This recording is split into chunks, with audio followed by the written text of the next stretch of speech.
This is called at short notice, and it's modest numbers that we have out tonight, but I think it is important to mark our opposition to the very cynical politics that has been going on in the building behind us over the last week.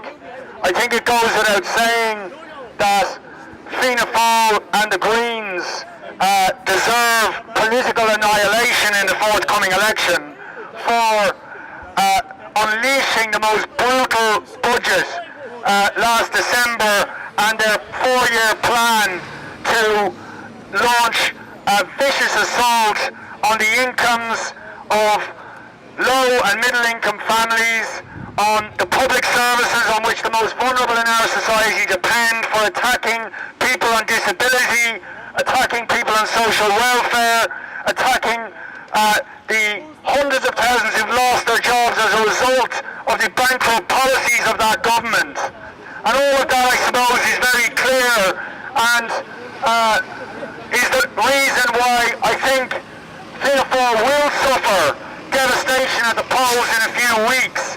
But I think what we've seen in the last week is really a warning of what may come after, in that the main opposition parties who are putting themselves forward as an alternative to the Fianna Fail government have effectively conspired in getting the finance bill through, which gives legal effect to that budget. And that is an outrage.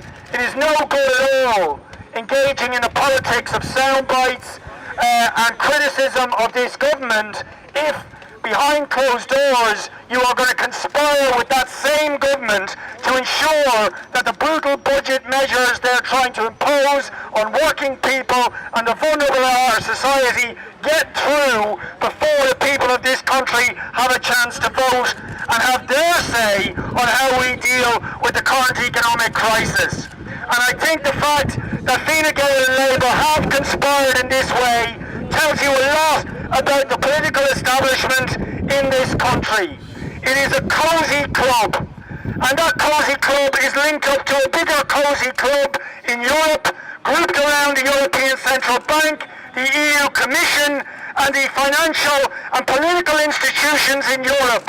All of them are collaborating to try and ensure that working people, the vulnerable in our society, the young, the pensioners, pick up the tab for the reckless gambling and speculation of bankers and bondholders and the super rich. And it is an absolute scandal.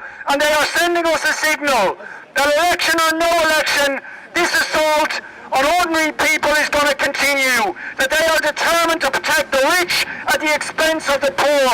And I hope what our protest here today is about saying, putting them on notice that this election will change nothing in terms of our determination to resist that programme and to continue fighting and to continue mobilising to ensure that it is the people who cause this crisis, the super wealthy elites who cause this crisis, who will be made to pay in the end to clean it up, and that we are not accepting that working people and the poor should have to pay the price for what these people have done.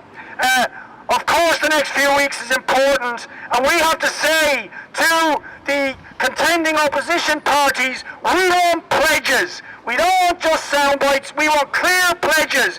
Will you reverse the cuts on social welfare? Will you lift the universal social charge? Will you restore the minimum wage? Will you reverse the cuts on disability? Will you reverse the cuts on community services and other vital public services? Will you put the funds that we need into health and education and into job creation?